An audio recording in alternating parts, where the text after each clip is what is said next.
Broadcasting to the world from South Jersey, this is Anything Goes with Phil Rossi and JJ Golick. A weekly podcast with different topics every week. The views and opinions on this show are entirely those of the hosts, guests, and callers, and do not necessarily reflect the views or opinions of any businesses or organizations mentioned during the show. And now, it's Anything Goes with Phil Rossi and JJ Golick. Hey, yo, it's JJ here. Phil is off doing God knows what, but the show must go on. Today, going to be sitting down with a very good friend of mine I've made recently. He's a man of many hats. He doesn't only do statistics for the Flyers. He is a marketing person for Geico. He runs South Jersey Cover Band's Facebook page and does all of that. And most importantly, what we're talking about today, he is the founder of the Atco Battles Alzheimer's Benefit. Please welcome Rich Bradley to the studio. Thank you, JJ. Rich, great to have you. Good to be here, man. So tell me a little bit. I mean, obviously I touched on just a few things that you do, but tell us a little bit about yourself. You know, you do marketing for Geico, you do Flyer stats, but you do a ton of things that people probably don't know. Yeah, I definitely try to stay busy. Actually, the marketing with Geico, that's my full-time day job. I have been working with the Flyers TV broadcast for 25 years now, doing the stats on the home team broadcasts. I play in a band, and that was kind of the impetus for all these other things to fall into place that are musically related. It was just playing drums in a band, and you know, kind of like a lot of things in life. One thing leads to another, and I just kind of run with stuff. Yeah, so he is the drummer for 99 Reasons, and they play locally. They play down the shore. So just for reference, we're in, broadcasting from Robert's Bar and Grill in Paris Caterers, Berlin, New Jersey. And, you know, they play locally. And like I said, they're branching out down the shore. They got different places that they play. But, you know, Rich doesn't just play in 99 Reasons. He's a big band advocate everywhere because he runs South Jersey Cover Bands, which has how many followers now? The page is seen by about 10,000 people a week, which is staggering to me. Like, you know, it is. There's the website and the Facebook page. The Facebook page is much more popular. But the way all that started, I was in a band and we weren't real good. And that happens, you know. I mean, you never want to be in a band that's not real good, but sometimes it just happens. So anyway, we would post on our Facebook page and we'd say like, hey, we're off this week, but go check out our friends. You know, name a band and here's where they're playing. And eventually the band broke up. And I noticed one day we had all these messages on the Facebook page. And I went in and I looked at it and they were like, hey, you know that thing you do where you tell people where bands are? That was pretty helpful. Could you do that? Like, could you let me know who's playing on Friday? Could you let me know who's playing Saturday? So I was like, you know what? Yeah, I can kind of do that. So I created the Facebook page, SJ Cover Bands, and I would go on every day but Monday, because Monday's pretty much a slow music day. Yeah. So it was like 6 days a week. I'm going on this page, and I'm listing all the bands playing at all the bars they're playing at in South Jersey. 6 years or so it went on like that. And it got tiring after a while. As I can imagine. I mean, he knows. It's funny because I help with marketing for a lot of local places, and he'll have information that I don't have. Being very close with the venue, he'll be like, oh, yeah, we'll see you this Friday or whatever. And I'm like, huh? Yeah, it really just kind of, it actually took on a life of its own. And when I look at the page and I see, you know, 10,000 people are checking out the page every week, it's staggering. So I have a core group of bands that I work with, a core group of venues that I work with right now, but it's always growing. And, you know, I'm always getting phone calls, always getting ideas from people, you know, just do some good, some not so great. And you know, just like a couple months back, people were like, hey, can you tell us the time all the bands start? And I never really thought about that. Like, you know, but it makes a difference if a band starts at 8 o'clock or 10 o'clock or something. Oh, so, yeah. And if there's multiple in a day, some venues will do, an acoustic and then go into, you know, an hour in between, maybe do a DJ in between. And you have all of that information in there. Yeah, it's pretty, you know, we try to do it. It's a big Excel spreadsheet. I update month by month, basically, and just kind of fill in all the blanks and then cut, paste, and put things out there. So, so I basically, through that, I have met a ton of people, basically musicians, people who go to see the bands, who support them, and they are really the lifeblood of what all of us do. And bar owners, bar managers, and things like that. And it has allowed me to do these other things. Like basically, it opens the door for different ideas I had, and some of them work, some of them don't work. So and you were going to hang it up, correct? You were. Yeah, it actually got to a point. My band was playing down in Wildwood, and if you're not familiar with it, it's about a good hour plus away. And I woke up on a Saturday morning. We were playing in Wildwood Saturday night, and I planned to stay over my friend's hotel in Wildwood on Saturday night. So I'm sitting there and I'm typing up Saturday morning, and I have to pack my drums, and I'm sitting there going, well, should I do Sunday today, or should I bring my computer and wake up early and do it in the hotel room on Sunday morning? And I'm going like, man, this thing's just, this taking over my life at this point. I can't get a day off almost. Right. And so I was driving down, and that was when the first time it hit me, like, I don't know, maybe I'll just hang it up, because I wasn't making any money at it. Like, the bands, they made money, hopefully, because more people would come out because they saw the listing. The bars were making money because hopefully more people were coming out because they saw the listing. Right. I was shut out. I wasn't making money. I'd be like, wait, I'm the one doing the work, and I'm not making anything here. So to be honest with you, I thought you were always. I should have been always, but no, I wasn't. And so we drove down. I drove down to Wildwood, and it was kind of in the back of my head, and we played the gig, and it was awesome. And I wake up the next morning, and I did bring the computer down, and I updated. I'm driving home, and I'm going, this is tedious. And so Monday, I just put a note out. I said, listen, I'm done. It's been 6.5 years I've been doing this. I'm done. Sorry. And I don't even know who I was apologizing to, right? And yeah, I mean, I remember the announcement. Yeah, the next 3 weeks were just filled with texts and phone calls and emails like, no, you can't stop doing this. We miss it. We miss it. I'm like, dude, I didn't kill Santa Claus here. You know, it's like, come on. No, it was worse. It's just a listing of bands and like. But you don't realize, I think a lot of people took it for granted and didn't realize. And that's why I think, a lot of businesses, did they have a hard time when you came out and said, all right, I'm going to charge for it now?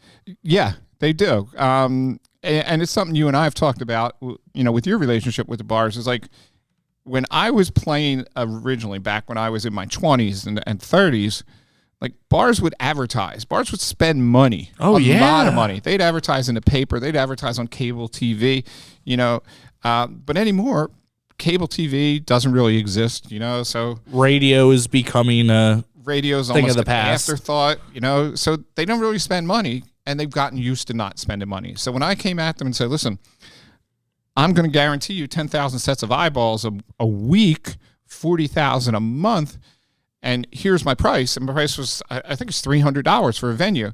And if you do the math, not bad. That's less than $1 a day. Like, yeah, I know people that are spending $30 a day on Google and Facebook and all of these things, and this is by chance when you do Google and Facebook and these different boosts. Like, they control these big companies who you see. Your page has an organic reach because the bands comment on it, fans comment on it. And it's very local. It's hyper local. It's just South Jersey. So it's like, exactly. But I definitely have some places that support the effort, and I'm very thankful for them. And I have a lot of bands who do pay for it. It's not $300 for the bands, but they pay because they realize it's worth it. It's like. They can say they have their own page, the bars, the bands. They can say they have their own websites. But that relationship with the people, it's all one way. Like, right. If you want to come to Roberts and see what's happening at Roberts Bar, you have to go to their website, or you have to go to their Facebook page, or you have to like it and hope that you see it. Well, this is another source. So it's another in your face. And people actually go. Like, I do go doing marketing for other places, and I look at the list that you post, and I go, all right, are we going to be busy tonight? Are we going to be dead tonight? Like, you can tell. Sure. You know where the hot spot's going to be. You know the different bands, and bands have their loyal followers, and there's so much. And South Jersey Cover Bands is actually, well, I had met you before. Right. But really brought the two of us together to become friends and then talking more. And it was thanks to that I've gotten to know you. Yeah, it's like I said, it's been a wild ride, and I definitely get a lot of support. And it's really cool sometimes when I go out and the band's playing because I'm anonymous. It's just SJ Cover Bands. It doesn't have my name attached to it anywhere. And I'll go out to people and I'll be like, and I'll ask how they heard about the event, the band playing. And I'm like, oh, there's this Facebook page, SJ Cover Bands. Did you ever hear of it? Yeah, I've heard of it. Right. A little bit. Yeah, once in a while. I've heard of that page. So I've heard of that page. It's cool. You know what? I mean, 10,000 people is 10,000 people. You figure that's like half the Wells Fargo Center. And it's only you. And it's only you. Yeah, it's me. That's what's amazing because sitting at my kitchen table. Your information is so accurate. Like I've said, I can prove that because he'll have information that I had no idea about. I had no idea, and I work for the venue. Sorry. And I had no idea. Sorry. Well, no, because it's great because it's another source for me to go, hey, is this confirmed? Exactly. And that's important. I mean, guess and check. And then when you need a little extra boost, of promotion, hey, you got a big event going on that's an oddball time of year. I go, hey, Rich. And guess what? Yeah, we pop it up there. It's next thing I know, it's up there. And now, okay, maybe we have 5,000 followers, hits 10,000. That's 15,000 people that have now seen this within a day. Yeah. Within the week, that's the it's best double. part about Facebook. It's so immediate. And, like I said, I'm updating 6 days a week still. So people are seeing it, and it's there, and it's gone. And there's more news the next day. Or, I'll put up flyers about charitable events and things like that are happening across the area. Like, hey, here's 3 bands playing at this location. Check it out. And, does it help?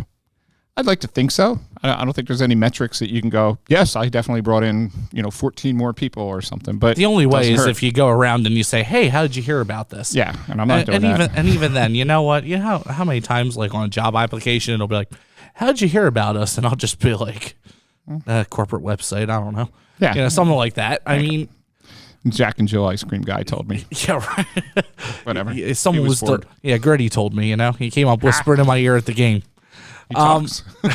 So he talked. You were just speaking about charities, and you have a very good charity event that you have been doing now. How many years? This will be the 8th year, eighth event. And he does the Atco Battles Alzheimer's event. And tell us a little bit how it started, why it started. Well, I'm a big believer in karma. I'm also a big believer in happenstance. Like sometimes you just say things and people remember stuff, and it goes from there. So how it started, I was in a band, a good friend of mine, Tony Manning, and I were in a band together. And we used to hang out at this one bar in Atco, which is where we both live. It's called Racks. Oh, I'm giving them a plug. Sorry. Now they're good people. Hi, Alicia. And hey, Alicia, remember me when So there was a manager who worked there, and we were in there pretty frequently. He knew us very well, and our band really wanted to play at Racks. It was and still is one of the better rooms in the area to play at. So we're hanging out with him one day. And we go, dude, what's it going to take for us to play here? And he's joking with us because he knows us. And he said, if you guys are in a band, it's got to suck. We're like, yo, wait, time out, dude. That's horrible. It was, but it was true. So I was like, wait, we were in here a couple Sundays ago, and there was a band, and then, I'm never going to criticize another band, so we just said they were good Americans, because that sounds like a compliment anyway. And they were in here, they were good, they're good Americans. And he goes, it's Sunday, right? I said, yeah. He goes, well, Sunday's the day we do our benefits. He said, we let groups come in and they can bring their own entertainment, whether it's a face painter, a clown, balloon artist, a band, a DJ, whatever. I said, okay, we're going to do a benefit. You can tell we really want to play at Racks, right? and the manager, Anthony, he says, you serious? And I look at my friend Tony. I go, are we serious? He goes, yeah, sure. How hard can it be? Famous last words. You learned, didn't you? Oh, God. Tony, you owe me. And he goes, well, what's it for? And at the time, my mom had Alzheimer's, and Tony's dad, unfortunately, had dementia. So he said, we're doing it for Alzheimer's. And he's like, really? I said, yeah. So we ended up talking some more. We picked a date. We had the first one. It was back in 2014. and probably had, I don't know, 65, 70 people show up. That's pretty good for a first one. Yeah, I mean, it wasn't bad. It wasn't great. We had 3 bands from Atco. We had my band at the time. We finally got to play at Rex. That we called Triple Dog Dare. Had another Atco-based band. They were called Shut Up Justice. And Goodman Fisk played. So yeah. Now, at that time, they were... How were they? They were still good. They were very good at the time. They've gotten... tremendous. They've turned into, I believe, the best band in the area. But to get them on board, and just the friendships we had, where I was able to pick up the phone and tell these guys what I'm doing. Like, yeah, we're in. It's funny because I've heard of your band, the old band of yours. I heard the name. Yeah, it's probably not in a good way, but honestly, I don't remember what way it was in, but I just remember the band name. It had a great name. Yeah. So. It was really a great day. A lot of people coming up to me and saying, so glad you do this. I lost my grandfather to Alzheimer's, or, aunt, uncle, somebody close to him.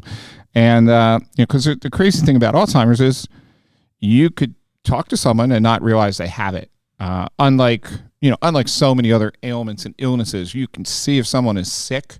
Alzheimer's, right. You can't see it. So, yeah, I mean, it was very encouraging. And so we decided to do it again. And I went back to Rax, and again, they worked with us, and they were so awesome to work with. And it got a little bigger. We were up probably a little over 100 people probably, and we raised a good chunk of money, and we donated it right over to the Alzheimer's Association of New Jersey. And people were like, wow, you got something here.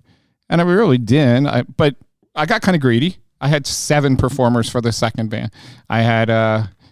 Goodman Fisk, I believe, was back. The Blitz, who are they're incredible band, incredible people. They started on the second one. They've been at every one since then. Yeah. And you can't say enough about people who want to do that.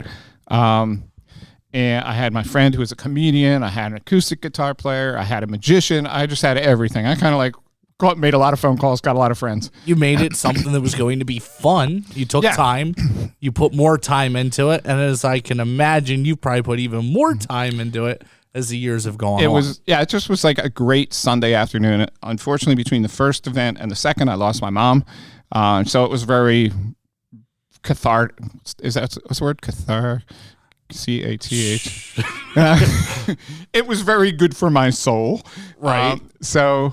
But I kind of had enough. It was like, all right, I did it twice. I was sort of tired, and having my mom pass away and everything, it didn't, it was just like I didn't really want to be reminded of Alzheimer's. So I took a year off, and I came back. I did it the third time, and I knew I needed a bigger place, and I knew there were some changes I had to make, and right. And, it just happened. It's just part of the growth. It was nothing against where we were or whatever. So we moved over to Valari's Lakeside, which has an enclosed ballroom, and we sold 248 tickets. Wow. Which was amazing. And I believe it was at that time, it might have been the one before, a sound company stepped up, and they were local. Walt Lyon, Bob Boeing, it's Bob Boeing Audio. They stepped up, and they were like, we'll run sound for you. Great guys right there. Yeah. And they're like, we'll run sound. And I'm going like, ooh, how much? And they're like, no, we're going to do it for free. And we'll do it every year you have this event. I'm like, what? That's amazing right there, because for people that don't know, audio engineering can cost you a lot. Yeah. I mean, for a good one. At the bottom end, you're probably talking $150, and these guys are not $150. No, these guys are amazing. It's a long day because you're changing, there's bands changing over, you're moving microphones and amplifiers and singers handing you mics. And so, 248 people. So we kind of blew it out. It was like, where did all these people come from, and where are we going to fit them all? And I'm just great people to work with. But again, you're kind of going like, wow, like this event is just taking off at this point. And it was never really the goal. The goal was just like, let's get a couple of my band friends together and put on a little show, So the next 2 years after that, which would be years 4 and 5, we moved over to the Battleship, New Jersey, which is a historic warship docked in Camden. Right. And it grew some more. And by the second year we had it there, we were up over 400 people. And that's insane. Yeah, at that time, and it was at that time where bands were coming to me and saying, we want to play. Like the first couple times I had to ask, and now it's like, we want to play. And there were some bands that weren't even asking. I'm like, we're playing your event. and it was some of the bigger bands in the area are telling me they're going to play because Alzheimer's means something to them. You know, there's someone within the band who lost someone or who was affected by Alzheimer's. So they wanted to play. They wanted to help out. So we would have been 4 and 5 on board the Battleship, and we were all set to do number 6, and then COVID came along. Yeah. And to say it tossed us a curveball would be very kind. You know, back we were set, I believe it was an April date. And if you remember, the news about COVID kind of hit right around St. Patrick's Day, which was mid-March. Yeah, I remember March 13th them making all the announcements. So I was set for, I believe it was mid-April, and we were going back and forth. So we pushed it back to September, and we're like, you know, all through the summer we're going back and forth, and people are asking, you know, when are you doing it? And I'm like, I don't know if we're going to do it. It was like, can we do it? Yeah, I mean, I'm not looking to get locked up over the benefit. Well, that was actually threatened too. So yeah. Welcome to Jersey. So eventually we were able to stage the event. The Battleship just said, listen, we're not allowing anyone on board.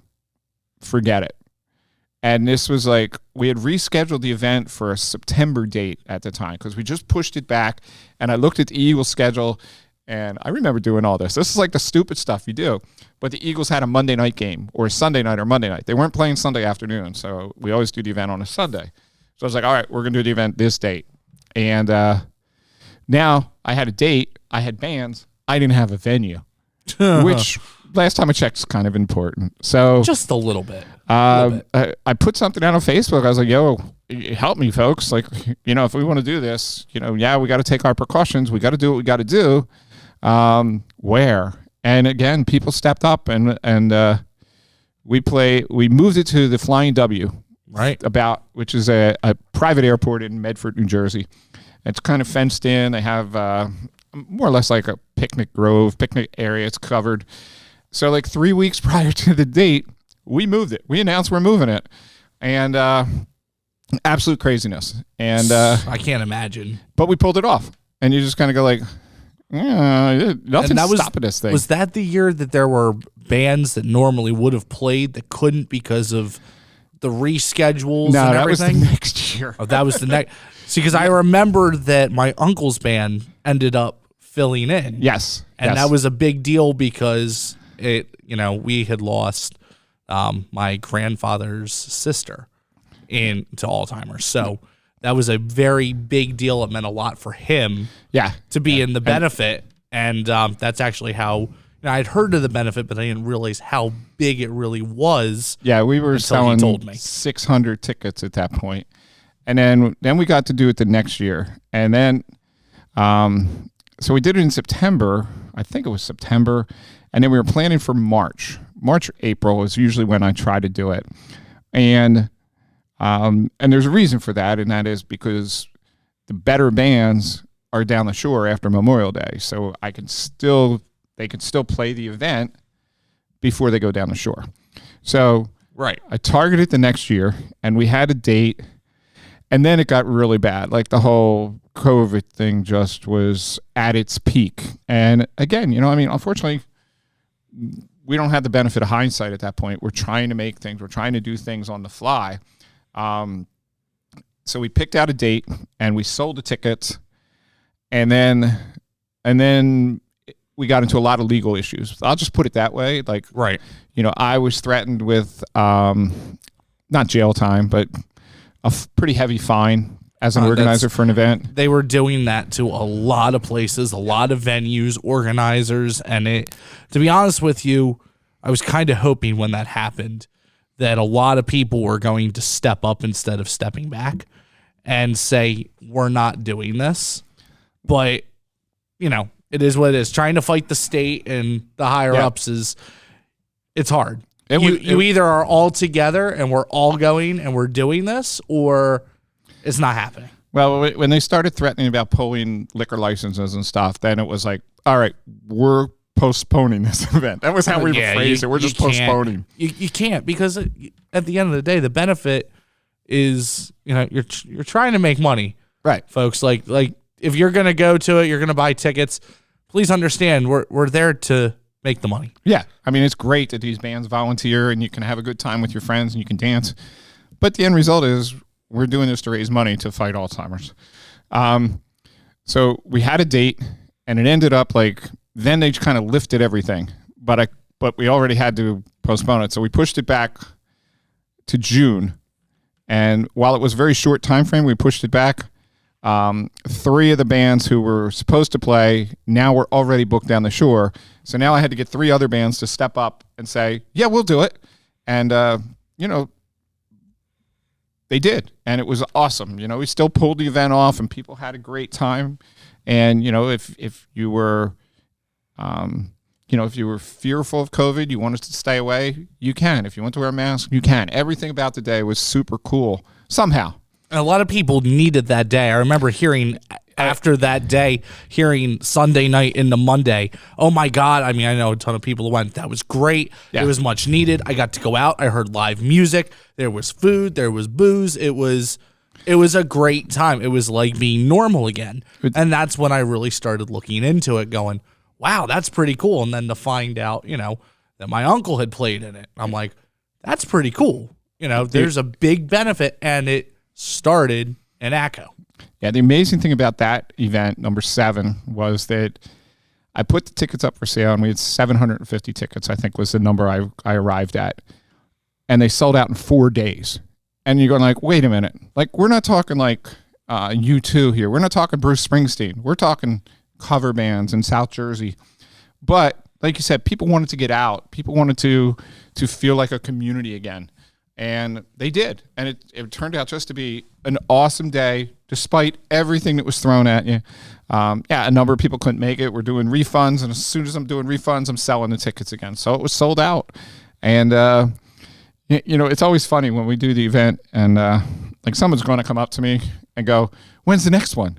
I'm like, dude, I got 5 more bands to play today. I'm not thinking about it. So it's like, it's. So Rich, when's the next one? I don't know. I've been thinking about it because it's, we're, so this year it's May 1st and we sold even more tickets than we sold last year. And it's sold out right away. It's about a month. It took 31 days, I think, to sell out. But, it just didn't have that whole urgency of I gotta be there, I want to be outside, I want to see my friends who I haven't seen in a couple of years. There wasn't that urgency with this year. That being said, it's still a great event. I do remember the first day though, you had sold a decent amount of tickets. There were a lot sold. Like we sold over 100 tickets in the first 15 minutes, and that's amazing. That was crazy. I'm looking at it going like, we're gonna sell this one out too, but it tapered off a little bit. We're gonna have to look for another venue within the next couple years. Yeah, I mean that's kind of the crazy thing. It's like the Flying W is a large location. What's the max that you can hold there? They said they had a concert there with 1,200 people, but it was on the runway. So we're in the enclosed area, which is smaller, but.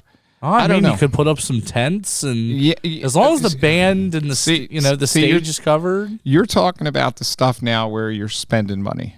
I mean, keep in mind, it started as a Sunday afternoon thing to take the place of some good Americans at Racked. And, like for this year's event, because it has gotten bigger, I rented those trailers with like 3 men's room and 3 women's bathrooms in it. So that'll be much appreciated, I'm sure. Oh, yeah. I have a company coming in with a 2-camera photo shoot, and they're going to project it on a 10 by 60 foot screen. That's so insane. People in the back can kind of see it much better. I got a podcast coming in. We've never had that. Yeah. We've got food trucks coming in. So it's just crazy how large it has gotten. And I still think there's this little event that just a lot of people are coming at. And, the band lineup this year is incredible. Again, it's these bands that, I don't ask bands. They tell me. I'm like scared to say no to some of these bands. Goodman Fisk, as I said, one of the better bands in the area, if not one of the best. He calls me like in October. He goes, Rich, when are you doing your thing? And I know what he's talking about. I said, I got a couple of days. He goes, call me as soon as you have it because I need to black the date out so we don't play that day. I want to come out. I want to enjoy myself. And they do. They come out. They jump on stage with other people. And actually, Ryan did something when you were making the announcement, right? You did a night over at the Laughing Fox. Yeah, we did the night it was actually a fundraiser, and Ryan helped us out, and he played an acoustic gig, which he has never played at the Laughing Fox before, and it was a dine and donate type thing, and Ryan was very generous. He pitched in to help us out. So yeah, we're making money, but like this year I look at the lineup and I go like, these are all bands I'd want to hang out with and see. Absolutely. And I'm going to get a chance to hang out with them and see them. So, and it's an honor for us because we're a part of a special benefit. We've been making the announcements about it, and now this is going to go on our website and everywhere. We're going to be boosting it out, and it's already sold out, right? Oh yeah, it's been sold out for a month now. So that's you're getting to hear about this awesome event. We're going to be broadcasting from that event where hopefully we're going to get to touch base with you during the day. Yeah, I'm usually there. Well, you're there, but he's going to be running around making sure everything's going well, and we're going to get to interview, 2 people from each band, which is going to be cool. And like you said, do you have the lineup in front of you? I do have the lineup, so I'll run it down. Opening up this year is a band called the $5 Shakes. They're based out of Medford, and they're fantastic. And I had a chance to talk to Scott, their lead singer, and I realized how important it was for him to play at this event because his family has personally been affected by Alzheimer's. But they're kicking off 11:30 in the morning. And I think we got to keep in mind, like, it's a Sunday. A lot of these bands play on Saturday night, and they're dragging butt. But they come out, and nobody wants to be the good Americans that day. Everybody puts out such a fantastic show. It's about 50 minutes they play, and they're just hitting you with their best material. And every band has a group of people who have seen the band numerous times. And for people who have not seen these bands, their attendance goes up at the next events because people saw them and they're like, I want more. Like, you guys were really good. I saw you at the Alzheimer's benefit. Or maybe that you haven't, or you've seen them at another venue and they say, hey, we're going to be at this benefit. And now you just sold 10 more tickets. Yeah. You know what I mean?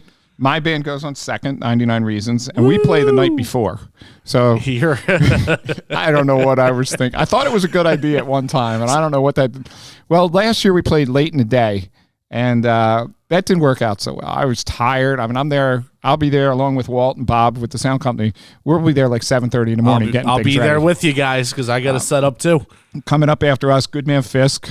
I can't say enough about it. The Blitz is 2:45 in the afternoon, and this will be the 7th time they've played at this event. For Goodman Fisk, I think it's their 4th or 5th time. And you just don't get bands of that caliber just to show up. I mean, I'm very, very blessed that these guys do that. And then it just sort of like gets better. You just start rolling the other bands. After the Blitz, a band called Mike LeCompte. Funny story about Mike LeCompte. When I was 18 years old, maybe, in my first band in Northeast Philly, we played this little dive bar, and we opened for Mike LeCompte's band. So now it's like 40 years later, and I'm still opening for Mike LeCompte's band. That's pretty cool, though. Yeah, I mean, the fact that we're still doing it, yeah. And Mike is like a legend. If it's interesting, he played the event. This is his 3rd time playing the event, and one time he played it, and people are like, "I've never heard of this guy." I'm like, he's been playing for 40-some years, like, right? I mean, but he's heavy in Northeast Philly. He's heavy down the shore, and the speed bump that is New Jersey is kind of, people don't, he doesn't play many places locally. So, unless you're down the shore, and there's more places to see bands down the shore. There's tons. It used to just be wild, but now you got Atlantic City and Sea Isle and all this stuff. After LeCompte, The Exceptions, 10-piece horn band. Very cool story about The Exceptions. The lead singer in The Exceptions, the female lead singer, her name's Catherine Manning. Earlier in the day, in this interview, I mentioned Tony Manning. Catherine is Tony's daughter. Yep. And she called me up a couple of years ago. I put the tickets up. I announced the roster. Usually we do things in a couple of things. So I announced the roster. And she called me. She goes, "Oh, you don't want The Exceptions?" I was like, "What?" Huh? I was like, "I can get The Exceptions?" And she was like, "Yeah, throw us on there." So they ended up being the opener one year, like 11:45 in the morning. Cool. And yeah, she was like, "Listen, we're playing, man. You and my dad started this thing. Like, we got to be there." I'm like, yes, you do.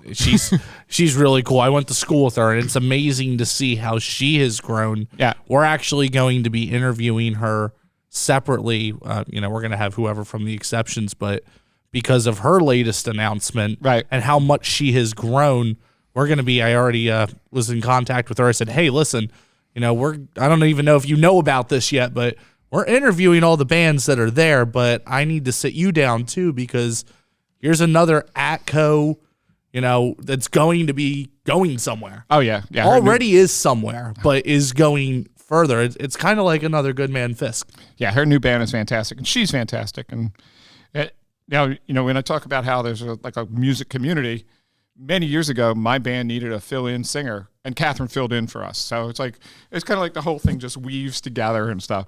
And the final band of the day, bringing everything home, is the Giuliano Brothers. Yeah. Now, these guys have been doing this for years and years and years, and they are such good people and such good musicians.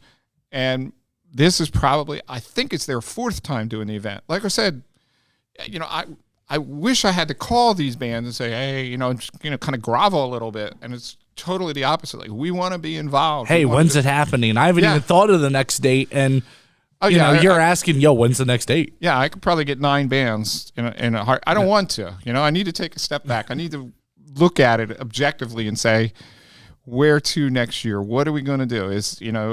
Can we do it at the Flying W again? Should I move it? Would you want to do a 2-day? No. No. You just gave me the look like you wouldn't believe. Why? Because Rich takes a lot of pride and puts a lot of hard work into it. And we've had the conversation, closed doors, many times of, letting control go of the event and letting other people do things, and how, this is his baby.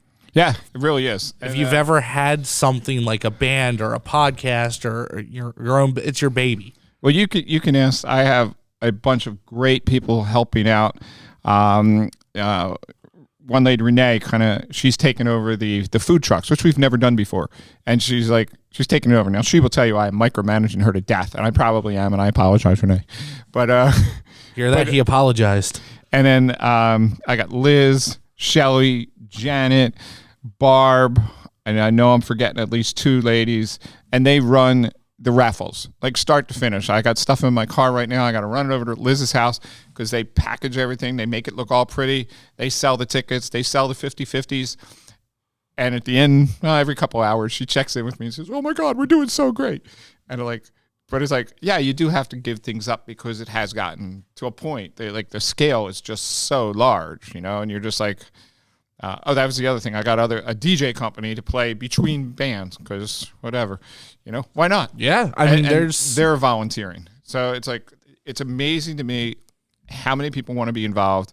It's amazing how many people will give up their time, give up their talents to help this event. Obviously I can't do it alone. And at the end of the day, it's probably the largest one-day fundraiser in South Jersey, outside of maybe like the Susan G. Komen walk or something, but that's part of a larger thing. There's one day, one event, and I think we're closing in since number 1, and now we're on number 8. We're closing in on $100,000 raised. So that's awesome. Yeah, yeah. Do you have an ultimate number in mind that you just want to make it? In terms of what? How many benefits or how many dollars? All of the above. I mean, is there a number that you want to, is there a lucky number you want to stop doing benefits? Is there when it got to number 1, I wanted to stop at 1. And then when it was at 2, I definitely want to stop at 2. Because that was when it was really raw, like with my mom and everything. And it just kind of seems like I'm okay doing these things. And I can organize these little things. And so no, I mean, I'd like to. Hopefully this year we'll go over $100,000 raised. Not at the one event, probably do. I don't know. We'll probably be close to. I have to make like 35,000 to hit, and I'm close to it. So hopefully with the raffles to 50/50, it'll put us over the top. No, I really don't. What was interesting though is in dealing with the charities, because up till this year, I basically wrote a check. I would contact a charity, and whether it was the Alzheimer's Association or Alzheimer's New Jersey, and I was like, "Listen, I'm doing this event. Help me out as much as you can, and we'll just donate a check." So I'm usually writing a check for like $20,000 or so, which is a pretty big nut when you think about it. Yeah. One guy in Atco and plays in a band. Here's $20,000. But yeah, really. So, but in talking to them, like one of the ladies said, you should have your own charity.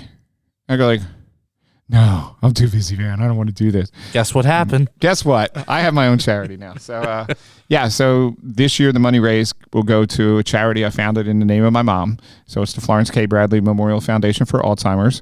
Website is www.flowbradley.org. That's FLO, because that's what everyone called her. Flo for Florence. Flowbradley.org. If you want to make a donation, you want to check out what we do. Did you like the way I leaned in there? I like that. Listen, you might have a future. I have used my big radio voice. Future in radio. Yeah, so I set up over the course of the last 6 months, I set up the charity, and the money raised is being held for the charity for the work that we're going to do.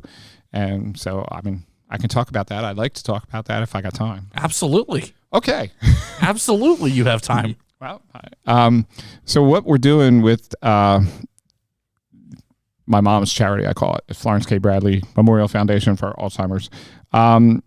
Basically, people can apply for help in 2 ways. And it started, the conception behind it was, I know there's a lot of charities out there working with scientists, trying to find a cure for Alzheimer's, or trying to find out what happens, or trying to, they're basically, there's just a lot of charities. And one thing I saw with my dad when my mom was alive, and he was very fearful of leaving her alone, because you kind of don't know what's going to happen. Is she going to decide to go for a walk? Is she going to decide to, I don't know, put the dog in the oven? You just don't know. It's horrible. It's horrible to think. It's horrible to laugh at it, but it's a terrible, terrible thing. And my dad was a big hamburger eater. He liked to eat hamburgers, cheeseburgers, whatever. And I'd always say to him when I got to visit, I said, come on, Dad, let's go out for a hamburger. He's like, no, I can't leave your mom alone. And so I made like a minimum donation on the website. It's $20, which is enough for people to, quote, grab a burger. So when people apply for our services, they will have 2 options. The first option is we will pay to have someone come in, and a trained person, not a trained person, a trained professional. Right, certified. Right, to sit with the Alzheimer's patient, keep them active, do what needs to be done, while we provide gift cards for the caregiver to go out with their friends or their family and get a burger, get a meal, basically. Have something resembling normalcy for a short period of time. The thing I saw with my mom was Alzheimer's hit her where she didn't remember the eating process. Put food in your mouth, chew, push it down your throat. For her, that was all confused. So she would take a bite of food and she would start talking, not thinking about it, and kind of spraying food. And I know it was embarrassing for my dad having to clean her up and everything. So I said, you know what? If people like my dad can get out for a couple hours with, former coworkers or family members or whatever it is, and just relax, just exhale, knowing that their loved one is being cared for, that's not a bad thing. It's not putting them in a home or a facility. They're coming to you. Right. And it's a very short period of time. I mean, we're talking a half day, a couple hours. Just here, go out. Here's $300. Go enjoy a meal. Bring something back too. But, so we're going to pay for the nurse. We're going to pay for the meal. Well, if it's a nurse, the healthcare professional, as well as the meal. Option number 2, I met this lady, Jessica, who works for an agency called The Tenders, which is in Mount Laurel, The Tender, singular. And they do respite care for Alzheimer's patients. So basically, I'm going to mess this up, so I apologize. But basically, you can take the person who has Alzheimer's and they will watch them for a day. Kind of I don't know. It's like a daycare type of thing. Almost daycare, but daycare doesn't have the best connotation. So it's more like respite care, I think they call it. Right. Where you're dropping someone off like 8:30 or something. You pick them up at 2:30, and they're with people all day. They're looked at. Meanwhile, again, the caregiver can go to the bank, go to doctor's offices, take a nap, whatever, and they have 4 or 5 hours. So we're going to pay for a week. Basically a week that you can go, and your significant other will be cared for a week. Well, for the day portion of a week, basically. Right. So And so it's one of two options they have. For people that haven't, have only met people that have it. I don't spend, the time but I know that, my mom's told me stories. So many people that some people, go a little quicker as far as losing it. Right. And then other people, they hang on a little bit longer, and it's hard no matter what way you're going in, and they don't know who you are. And they'll tell you, and by the end of the visit, maybe you'll have a little something, and then you come back the next day and it's, who are you? Yeah, I remember with my father, it was not just was it like physically draining for him, because you're kind of doing everything after a while, and you just, you don't know kind of like, unfortunately, like what's next, the ability to shower, the ability to clean yourself, bathe yourself, use the bathroom or whatever.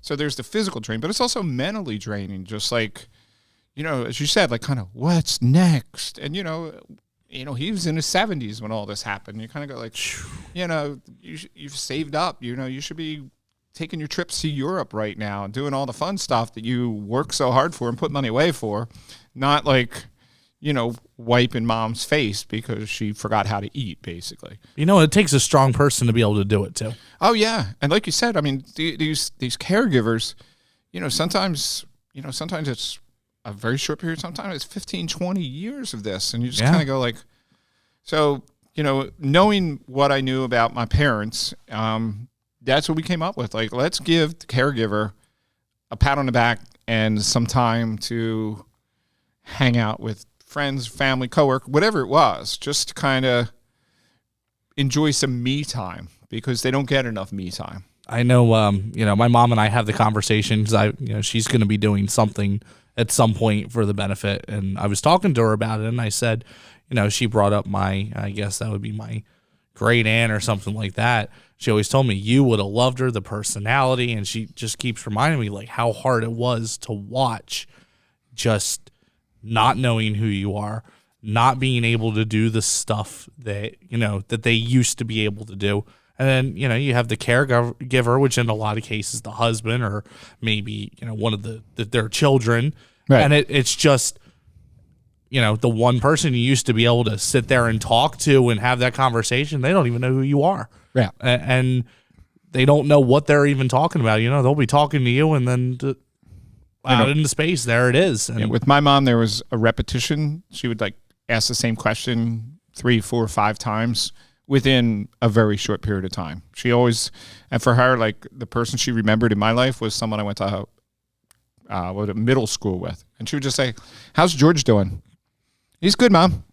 Now, had you ever talked to George since then? Yeah. I mean, not a lot. I mean, we're Facebook friends still, but I didn't, after high school, after college, you sort of drift apart. But that was a name she remembered. I'll tell you another story because it's musically related.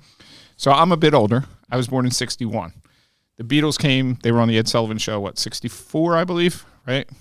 Something like that. Probably. Yeah, Wikipedia is beautiful for that. Yeah, right. Anyway, 1963, 1964. So I'm thinking, all right, my mom, I think she was kind of cool, right? I didn't know her. I was very young at the time. Right. So I went up to visit her, and I loaded my phone up with a lot of early Beatles songs, right? And I put the music on, She Loves You, saw her standing there, stuff like that. And I'm playing it. And I go, hey, Mom, you know who that is? And she was like, that's Tony. Now, Tony was a friend of mine, lived in the neighborhood. He and I were in a band together. Tony could sing. Tony played guitar. He was the leader of the band. So she remembered Tony. Remembered Tony played music, all this stuff about Tony, but didn't remember the Beatles music. And it was just like, wow, that's just... I guess it's certain things. It's incomprehensible. Like, how do you recall X but not this? Which you think the Beatles, I mean, they've been around for a while. They're pretty significant contributions they made to music. And, you're playing She Loves You and, the early stuff. And like, oh, yeah, that's Tony. Tony wishes it was him. How's Tony feel about that, I wonder? Yeah, the Beatles ripped him off, man. Yeah, right. But, yeah, I mean, that was to me, I mean, you're trying to make sense of it. And in a lot of ways, you can't make sense. And you could just see with my dad, like the fatigue, basically. And like, you know what, if I can get people like my dad to go out and grab a burger with their friends, you know what? It's kind of all worth it. So, that's what the money that we're raising on next Sunday is going to. Can you believe, I mean, we've been talking, I know you and I have been talking for 6 months now, at least about the benefit, and to me it feels like it flew. For you, it's probably like a day. No, no, it's every day. Now there's kind of something almost every day, and as it gets a little closer, it gets a little more, I wouldn't say stressful. I mean, we're doing a good thing, and I got a lot of great people helping out and doing stuff. You want it to be done right. Yeah, I mean, a lot of people, but you know what? It's not just me. A lot of people want to see it done right. It's not like, I don't think anybody wants to see it fail and go, oh, I hope that thing just sucks and they never do it again. I don't think that's quite the case. I would hope not. Yeah, I think people want to see it succeed. And, when I go out and see other bands or my own bands playing, people are like, oh, I'm so looking forward to it. I'm so ready for this year. Like, I was like, that's a good feeling. So is there apparel, for the benefit yet? No. Not yet. The problem when you do a one-day event like this is leftovers. And It's really tough to figure out what that magic number is. Like last year, when the tickets sold out in 4 days, I thought people were really, really into it. And unfortunately, what I did last year was I had shirts made up that had the date of the event, which was wrong, and had a list of the bands, which turned out to be wrong. So, yeah, I kind of stayed away from shirts. A couple times we've done them, and I always end up having, at least a couple dozen. And to me, that's an expense. And, if we sold them all, we'd make money. If we're fortunate, we broke even. But, why lose money? So the only thing we're selling this year is a commuter-type mug, an aluminum mug, like you'd put in your car. Yeah. And they're like $10, and all it says is Atco battles Alzheimer's 8. It doesn't have the date. I learned. Doesn't have the band names. I learned. So that's the only thing that's the only thing we're going to sell, because it's just, people come there. I know people are coming there to have a good time. That's number one. They're there to hear the bands. Whether they're buying into the fact that it is a fundraiser and you should be hopefully donating money, because a lot of people think they bought the ticket, so they have already donated. And yes, they have. So thank you for that. But, more money means we can help more people. Now, just because, in this crazy world that we are still living in with post-COVID and somewhat COVID coming back, in air quotes, I'll have that. A lot of places that you'll go into a venue, is it all cash? Can they use cards? What's the deal so people are prepared, 50-50s? Can you give a rundown on how everything can be done? Most of the items that we're doing, the 50-50 and the raffles especially, they are cash.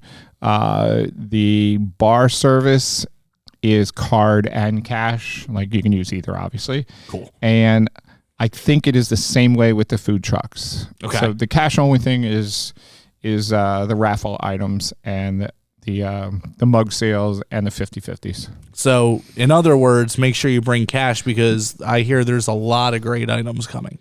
Yeah, it's so cool, because I just got a text as we were speaking of someone who wants to donate a basket, and it's I think it's one of the really cool things about this is that people do feel some sense of ownership. It's like a very grassroots type of thing, and so people they want to help.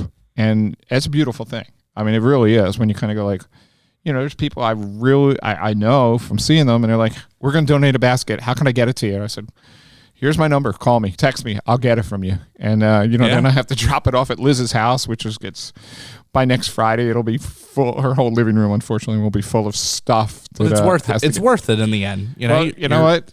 Like I said, she does a great job, her and all her friends who compile all this, and they sell the tickets and keep track of the money and everything. So, yeah, it's a good thing, and again, you can't do it without other people. Like, whether it is the volunteers who help out for the food trucks, the volunteers who help out with the raffles, the bands, the audio, the audio people, even the people at the Flying W who are just, they're paid to be there that day, but they're helping, and it's amazing to me how sizable the event has become. With you just have to get like. I have security this year. I've never had security, but you know what? With so many people, you just never know. And one thing that we need to stress to people is no outside food and drink. The food trucks, that's how they make their money. So, the bar, that's how they make their money. It's a Flying W's money. So, yeah, we're definitely asking for people, no outside food or drinks. We'll be checking bags.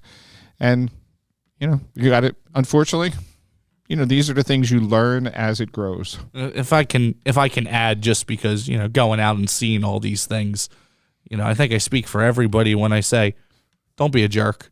Yeah, if you got somebody wearing a mask next to you, don't judge them. If just don't. There's still people out there that are probably going to wear masks. There's still people out there that are very COVID cautious.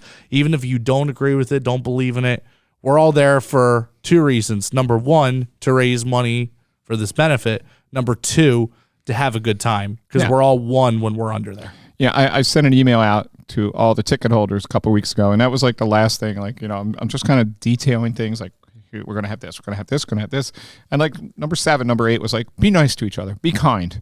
If you make trash, throw the trash out. If you see someone with a mask and you don't believe in it, let's not talk politics. You don't have to go out of your way to be a jerk that day. Yeah, bring a chair, but if someone sits in front of you, kindly ask them. Don't slug them in the back of the head. I can't see, dude.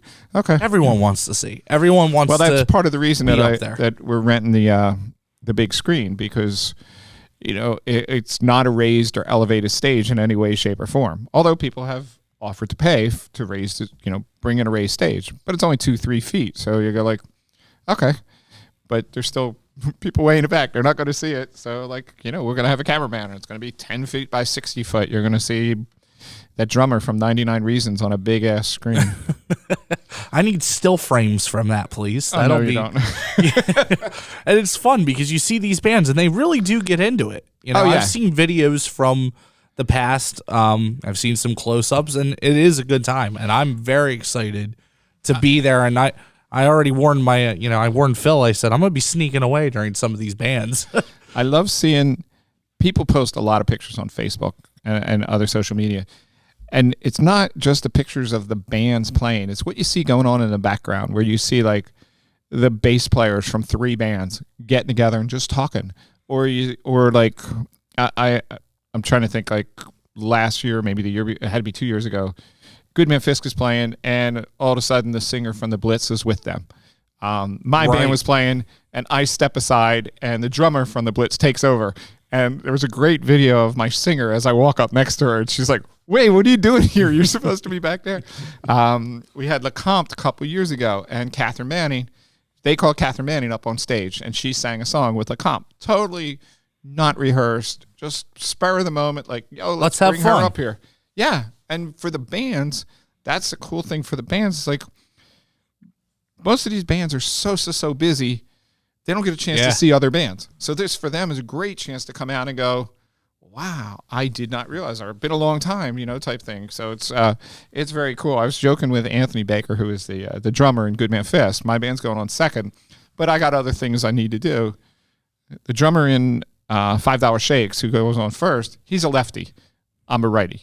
So I talked to Anthony. I go, would you mind switching the set over? Like, set it up for you, and I'm just going to sit and hit, because I know there's other things that I kind of have to take care of. And he's like, yeah, sure, dude, no problem at all. And it gives him a little extra time to set his stuff up, because we're only trying for like a 15-minute changeover, which is... That's hard. It's a challenge. But you know what? Mike Giuliano donated a drum set. We're going to all use the same bass rig.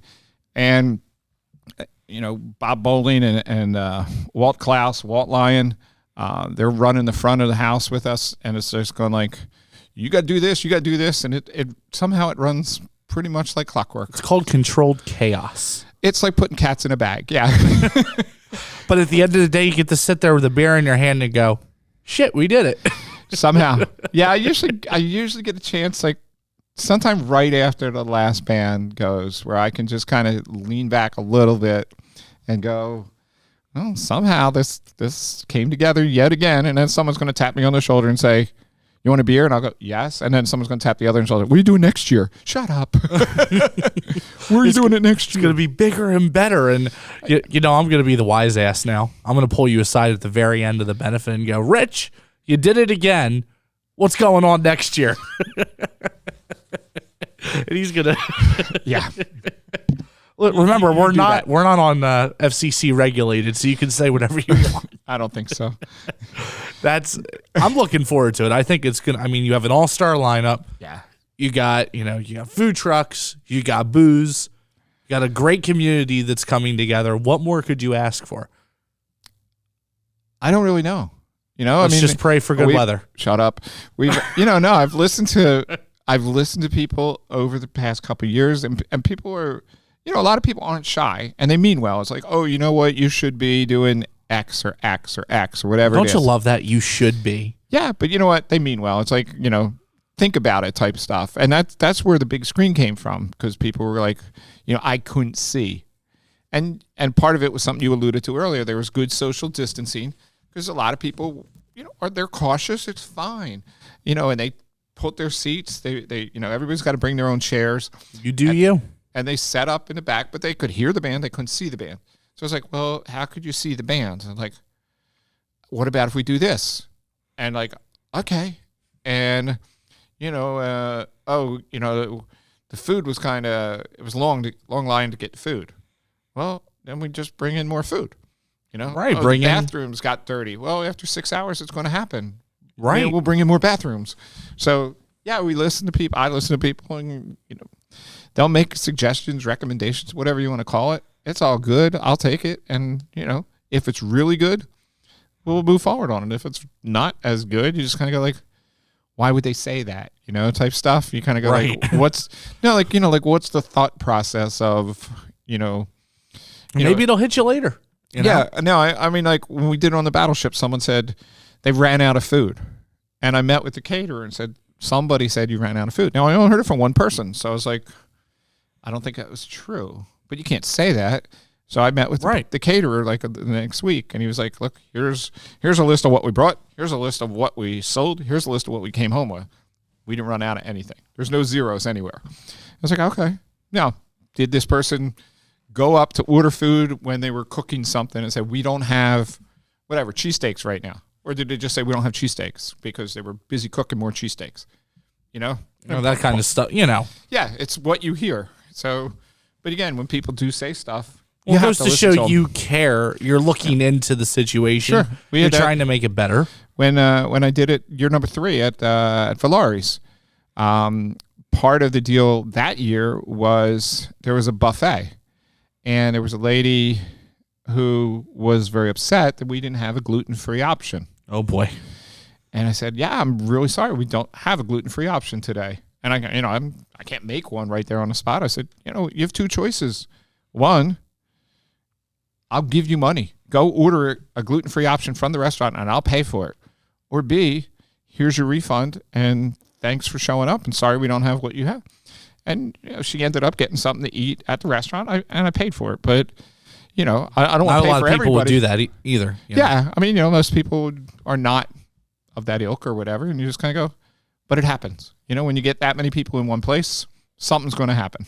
Always. And it's about how you handle it. And, luckily, I mean, your benefit has great reviews. Yeah. I mean, it is very much a community. And like I said, so many people come up to me and say how much they're looking forward to it, how much they want to support it. And, they just look forward to a good time. They get to see, was it 7 bands in one place? And it's like, does it cost a little bit of money? It's going to charity. Here's the charity. I can tell you my 501c3 number if you really care. But you got it memorized already? It's in my phone. I was going to say, eventually it's like a social security number, know? And so it's all going to a good cause. So many of the people coming know me personally. And, they know they can come up to me and say, Rich, blah, blah, blah. This is not good. You need more paper towels in the bathroom. All right, well, I'm a drummer in the second band. I'm running all this, but damn if I won't find someone to put some more towels in the bathroom for you. So, yeah, it's funky, but it's fun. It's, so, you said you have people that are working behind the scenes doing baskets and doing that. And you obviously Bob Bowling and them doing audio. We're going to be there with the podcast. You got a DJ coming. You got all the bands. Is it kind of like you have this whole, like you kind of have your staff the day of?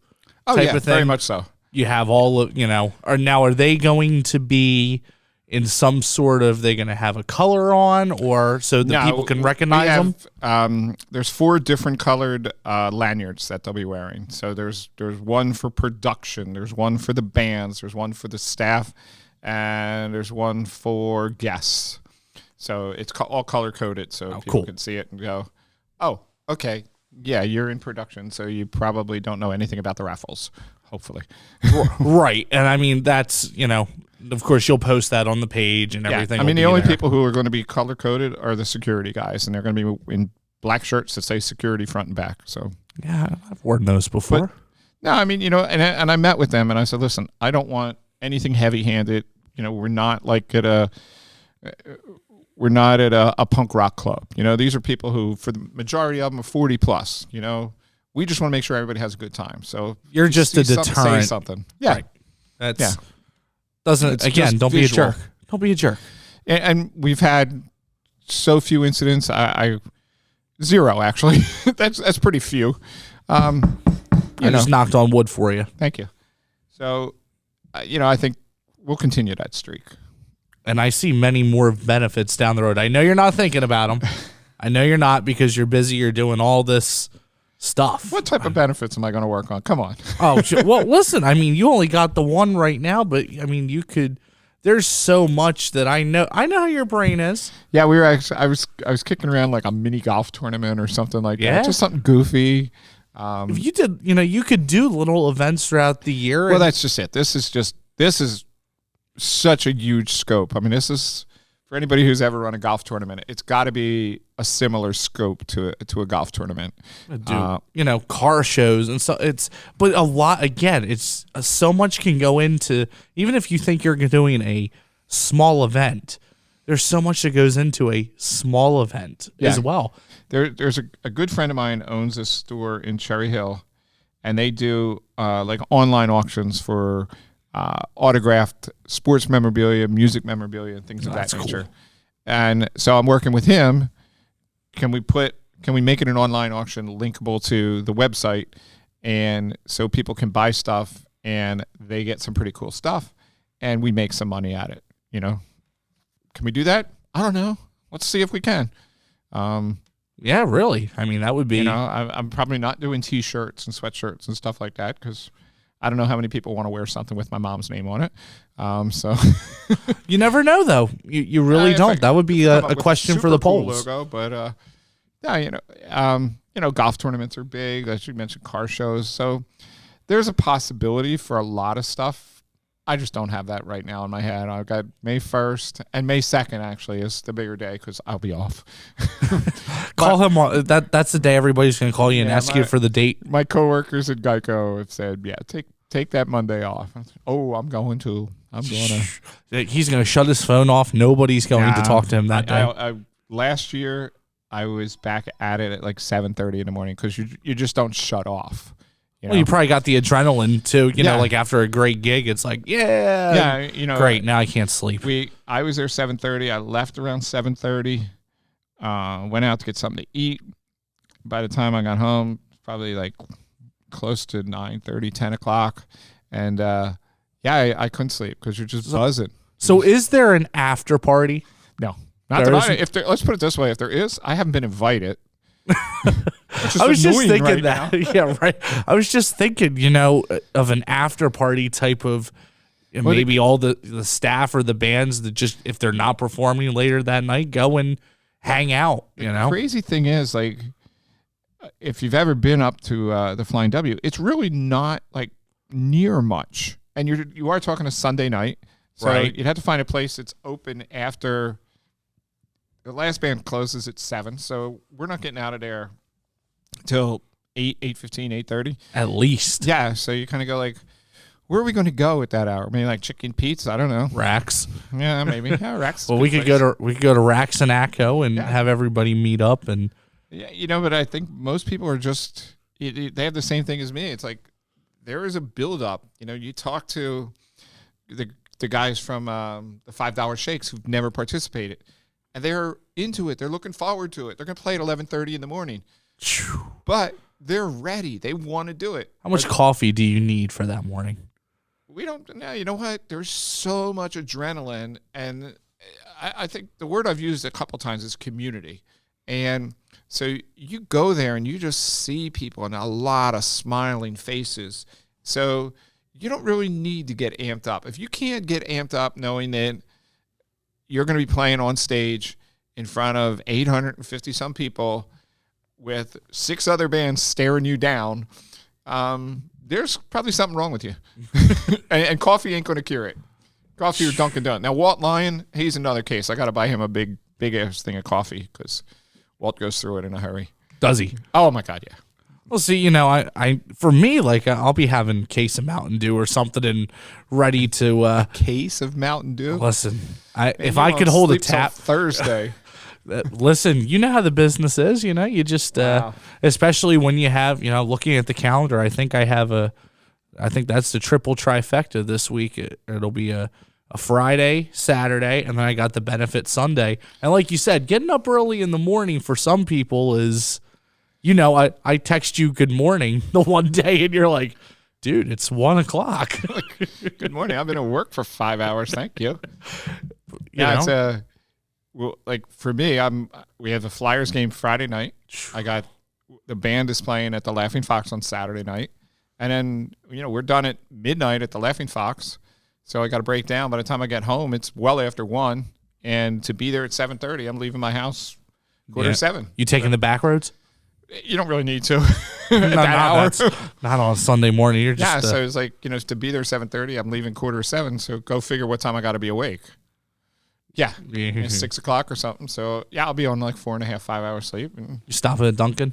Stopping at Dunkin', get the munchkins, get the big ass thing of coffee for Walt.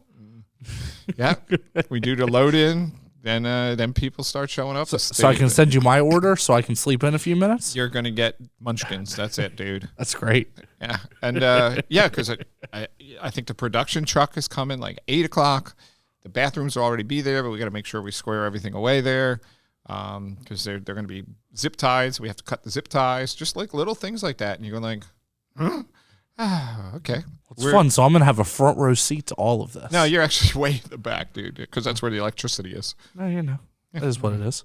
Well, if you're up too close, your mic will pick up way too much. It won't be any good. Well, yeah, that wouldn't.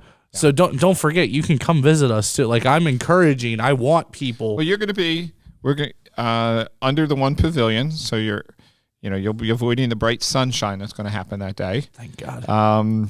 Do my best work in the dark. You look it, dude. Yeah. I've never seen anyone need like SPF 75 before. Anyway. No, the raffles are going to be where you are. Jessica from the Tender, she's going to be under the pavilion, and you'll be there.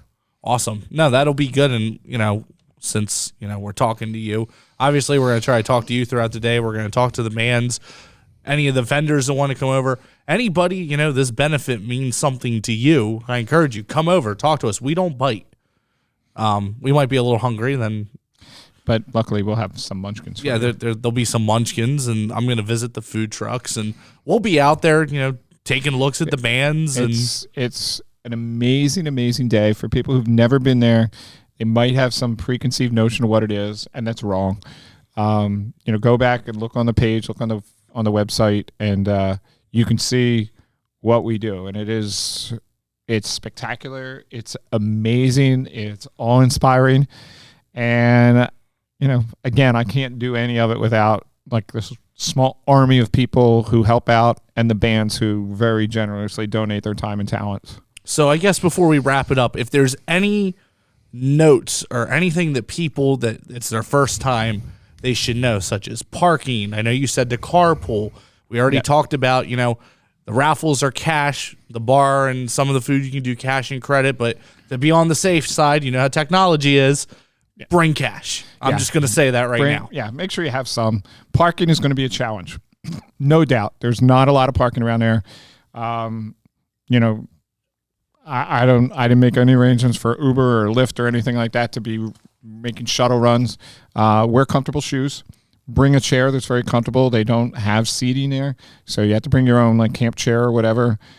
Be cautious with if you bring larger things like umbrellas. You don't want to block other people's view. But like I said, more than anything, just be nice to each other. Be kind. we're all there for the same thing. If you make a mess, clean up your mess, and Maid service isn't there. No maid service. Maybe next year, but that's just another expense, though. Yeah. I mean, the Flying W has a staff on duty that day, but it's really not their job to clean up after you. There will be, as you said, there will be alcohol and non-alcoholic beverages available. The food trucks will have. We have a pretty decent assortment, if I remember. It's kind of all across the board of different things. I was looking at what you had on the website. It looked like. It's Renee did a great job with that. So it's and then the raffles. I think we're closing in on like 45, 50 items, something like that. But my phone rings all the time, and I get text messages. You just reminded me. I got to send you my stuff. Yeah. Thanks for the reminder. You're welcome. Appreciate that. Not a problem. So, yeah, I mean, it's just going to be fun. And there's no tickets at the door, correct? Nothing, no. There's one thing I do want to say. It's always amazed me at these fundraisers, like, because we're doing a 50-50. But there's always this group of people, like, whenever you call the winning number and, like, you're handing the winner their money and, like, going, give it back. Like, dude, stop. Like, you don't know this person's situation, I mean, they could have been out of work for 19 months with COVID or something. Like, if they want to donate, great. If they want to put it in their pocket and buy their kid Christmas toys or something, great. If they want to tip Ryan Fisk, great. I don't know, but no, I mean that's just a personal thing. I don't know how that started or something. Yeah, people really do that. Yeah, give it back. Oh my God. Yeah, I can't imagine. I can't deal with that. I don't know. It's just a personal thing, but you know what? At the end of the day, hopefully that person is happy. If they want to donate it back, sure, we can definitely buy someone a burger. That's for sure. Absolutely. And now, again, can you give the rundown, social media, everything for this, where people can find it? Yeah, sure. Are we live streaming anything? Not that I'm aware of, but that doesn't stop people from setting up their Facebook and going live on Facebook. Is that frowned upon? Not at all. Okay. No. Because in that case, we'll be going live at some point of the day. Yeah, the more publicity, the better. I have to talk to the production company to see if they're going to be live streaming. I'm not sure they are, but the Facebook, the website is atcobattlesalz.com. That has the band schedule on there and has some other info under the FAQ section. Again, the band lineup, 11:30, the $5 shake. Doors open at 11. First band, 11:30, the $5 shakes, 99 Reasons, Goodman Fisk, The Blitz, LeCompte, The Exceptions, the Giuliano Brothers. What else did I have to tell you? I forgot. The Facebook page is I believe is Atco Battles Alls as well. And I try to update on that, especially things that we're getting. Like Top Golf just gave us a $50 gift card. And if you've ever been there, or if you're a golfer, that's a pretty cool thing. A lady out in Lancaster just donated. She makes ceramic mugs. She just donated a set of 6 coffee mugs. A lady today I picked up, she did a patriotic wreath. That's awesome. Another lady was working with Dr. Brew Littles, and they donated a basket. So we got these cool baskets. My sister-in-law, she donated handmade earrings and necklace. My band is donating a couple items. We're donating a gift card, $250 off a private party or $1,000 off a wedding. So that's awesome. Yeah, I mean, we're all just trying to help. So and I know we have a lot of alcohol donations, which is always awesome. Absolutely. That's all at Liz's house. I'm trying to remember all the stuff I brought over. And like I said, see any that you're putting tickets in? Me? I don't do that. No, I kind of steer clear of it. I don't want to be associated with any degree of like fixes in type stuff. So. That's smart. Yeah. I mean, we do the raffle tickets. You buy a block of 25 tickets. I forget what you charge. It would used to be $10. It might be $20 for 25 tickets. And you just go around, you pop them in there, and you keep the major ticket that has it. And I think we're pulling at 3 o'clock or so because that lets our volunteers enjoy a good chunk of the day as well. That's awesome. Is there anything else you want people to know about this benefit? No, I don't know, man. We just talked for an hour about it. I don't know if there's anything left. No, I just want to make sure that the people who are helping me to put this on know how much I appreciate it. Whether it is, Bob and Walt with the sound crew, whether it is the six bands, including my own, because they've had to deal with a lot of crap with me over the last couple months because of this. They're the volunteers who they're putting together baskets, they're bringing them there, they're going to sell everything there. These are all just fantastic people who are doing it out of the goodness of their heart. And you can't do a large scale event, which is what it has become, from 60 people at Rax Atco to over 850 people in 7 years. You don't have that type of growth without some really great people behind you. So to those people and everybody who bought a ticket, thank you so much. And if you're looking forward to it on May 1st, I'm looking forward to it probably about 5 times as much. So it's going to be a great time. I'm looking forward to, again, it's my first time. Phil and I are going to be there. It's going to be great. And like I said, anybody is welcome to come over, talk with us. We love to talk to people. We like to hear your stories. We want to hear, why are you here? Are you just here to see the bands? Does it, mean something more to you? We love talking to people. We're going to be, like I said, we're going to be pulling Rich at some point of the day and picking his brain saying, hey, how about this? And we're going to mess with him throughout the entire day. What? Oh, yeah, we're going to mess with you throughout the entire day. Okay. Oh, yeah. I'm good with that. You're good with that? He's a great sport. Let me tell you, if, I don't know how do you sleep? Barely. Okay. That explains a lot of things. I mean, he's a great guy all around, and it's impressive, like you said, growing it from how it started. And I really hope now, if you didn't buy tickets for this year, you better start, keep that Facebook page, keep looking, because when he does announce the next one and when tickets are going on sale, you don't want to miss it, because they do sell out fast. Month may sound like a long time, but it's really not. Yeah. When he puts that link out, you need to be on it, because I know people were texting you. Yeah, I mean, I started announcing the sale date around Christmas. It went on sale February 11th, and the reason I know that date is that was my parents' anniversary. So that's why awesome. I did that. I was actually going to do it, and I put it like a feeler out. I was going to do it, put tickets for sale October 27th, which is my mom's birthday. And people were like, no, it's too early for an event in May. So I pushed it back, but I was telling people, and then people are like, I didn't know anything about it, of course. Well, it happens. It's always going to happen. So unfortunately, this year, you snooze, you lose, and we're going to be putting it in your face all day. Yeah, anything goes is going to be putting it in your face all day.